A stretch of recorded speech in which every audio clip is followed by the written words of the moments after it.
anda.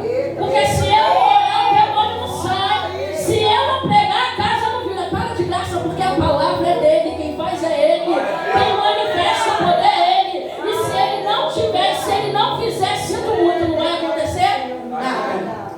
É por isso que todo tempo, quando ele vai falar com Jeremias, ele diz assim: e veio a mim a palavra do Senhor. Porque eu, Jeremias, não queria ir, mas ele me fez falar.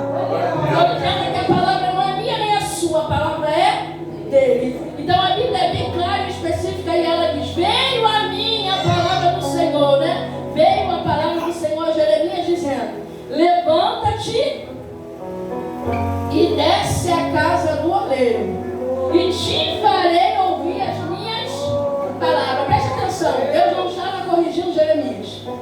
Não era para Jeremias se humilhar e descer, porque a gente fala dessa é de humilhação. Humilhação para Deus, para ele te moldar e te fazer um vaso novo, correto? Mas aqui, quando ele está dizendo para Jeremias descer, não é que Jeremias estava em pecado. Ele está dizendo: Jeremias, desce para você observar o que eu posso fazer. Aí quando Deus usa um vaso e fala assim: desce, você fala: eu não estou em pecado. Eu descer para quê, cara? Desce para você observar o que ele está fazendo. Desce para você entender os mistérios de Deus. Desce para ele falar com você, porque quando a gente está com o ego muito ali em cima, a gente só escuta a nossa própria voz. A gente não consegue ouvir a voz do Senhor, porque é eu. E o Espírito, cadê? Então, quando a gente está muito inflado, como é que fala? Inflado, você sabe. A gente não consegue ouvir a voz de Deus. É por isso que ele está dizendo: calma aí, Jeremias, faz um favor, desce lá na casa que eu vou te mostrar um mistério. Porque tem mistério que só é revelado quando a gente desce. E ali eu vou te fazer ouvir a minha voz e compreender o que eu quero falar contigo. Aí a Bíblia diz que descia a casa do oleiro. Quem desceu? Jeremias. E vi que ele estava fazendo a sua obra sobre as rodas. Presta bem atenção, tu já viu gosto do outro lado da vida? Tu já viu a mulher na cena fazendo vaso? Então é daquele jeito ali que o oleiro fica. É um negócio ali, não tem que ter muita destreza e um movimento só para tocar a bateria. Tem que ser aquele ali, vou jogar a bateria pro alto, que é muito forte. Mas aí olha só, tem que pisar no pé. Eu não sei fazer vaso, mas a teoria eu sei, tá? Fica ligado. Aí ele tá aqui, ó, com um pezinho pra roda rodar.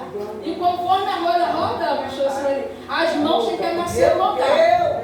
Só que enquanto as mãos vão moldando, o vaso vai secando. Então ele precisa estar molhando o vaso não, o barro. Se o vaso começar a tomar forma, porque a gente acha que o vaso já chega pronto, não chega. O olheiro vai moldando o vaso para fazer conforme ele. E se você observar, cada vaso tem um modelo diferente. Então olha para você e fala: tu não é igual, irmão. Você tem a mesma digital, o olheiro em você. Mas o teu formato é diferente do formato de Jesus. Há um mistério na oleria. Não é para descer a bola só para ouvir revelação, não, Bruno. É para descer para entender os mistérios. E mais engraçado que Jesus falou comigo assim: presta atenção que quando Jeremias desce na casa do oleiro, ele já estava trabalhando sobre as rodas. O oleiro não começou a trabalhar depois que Jeremias desceu. Não, porque quando ele desce, ele disse: eu vi ele trabalhando, então ele já estava. Meu Deus, aleluia. Então quando você desce, ele já está trabalhando há muito tempo. Presta atenção. Quando ele mandar você descer, tu desce, porque ele já está trabalhando. Mas precisa fazer você entender o mistério. É porque se a gente está cheio de nós mesmos, a gente não consegue ver o trabalhar de Deus na nossa vida.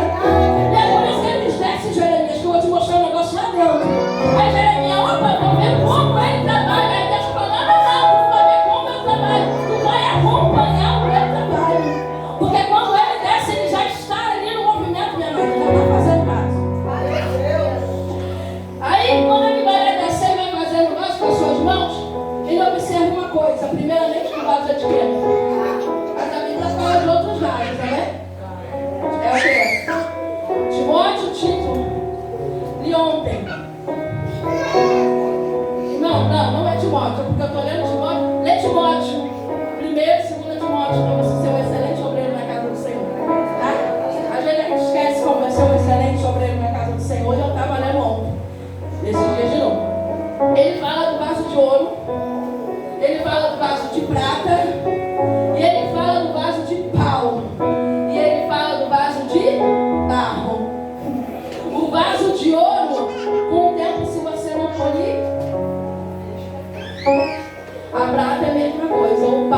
suporta o fogo. Joga o pau no fogo para tu ver se ele não queima. Meu Deus! Mas pega o vaso de barro. Oh, glória a Deus, Jesus! Olha para você e diz assim, não é aparência não, vaso. Olha para você. Ele é bonito por fora, não, vaso, não importa. O importa é o que você carrega por dentro. Porque a Bíblia diz que o vaso é de barro, mas o importante é o que tem dentro do vaso. E dentro do vaso de barro, carrega uma presença muito preciosa, algo valioso demais. A presença do oleiro. Não adianta ser um vaso todo ali com uma marca. Me fala uma marca rápida. Uma roupa de marca. Eu só uso Shopee, Shein. Hã? Sei lá. Uma roupa que você usa, dona Chico, de marca. Hã? Nike, coisas caras, Gucci, é aquele cinto que é CKWYZ. Não adianta. Está todo enfeitado por fora e por dentro. Está igual Sansão. A presença da Júlia é chata, mas nem percebeu. É mais um de ouro. Se não chegar no culto, ninguém percebe. Aí chega um vaso de barro, com a sandália da Shein, da Shein da Shopee. Calça da Shopee da Shopee. Chega lá, aí fala assim, é barro, mas tem a presença dela. Então Jeremias, ele olha e ele fala assim, calma aí, eu tô vendo um negócio interessante. Ele está moldando um vaso, o vaso é de barro. E o vaso está sobre a roda. E o vaso está em trabalho. Aí Deus fala assim, continua observando. E aí de repente ele vê que o vaso ainda não era um vaso pronto. Ele estava trabalhando no vaso, correto? A Bíblia diz que ele viu o oleiro fazendo um vaso de barro. Então o vaso ainda não estava pronto, ele estava em construção. E conforme ele está em construção, ele se quebra. Jeremias observando. E ele viu que o vaso se quebrou aonde? No chão. Não, nas mãos. Aleluia! Meu Deus! Aí ele vê que o vaso se quebrou nas mãos do oleiro. Só que interessante é que o oleiro olha para aquele vaso quebrado, todo estribufado, ainda não passou pelo fogo, não está firme, mas está sendo moldado, desmanchado nas suas mãos, uma argila.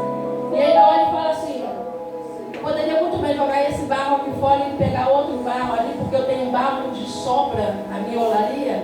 Meu Deus! Porque o oleiro não trabalha com limite, ele trabalha com sobra. Ele tem sempre terá. Ele poderia pegar outro barro e refazer, mas ele fala assim, não, mas eu prefiro continuar a minha obra no vaso que eu comecei a fazer. Obrigada!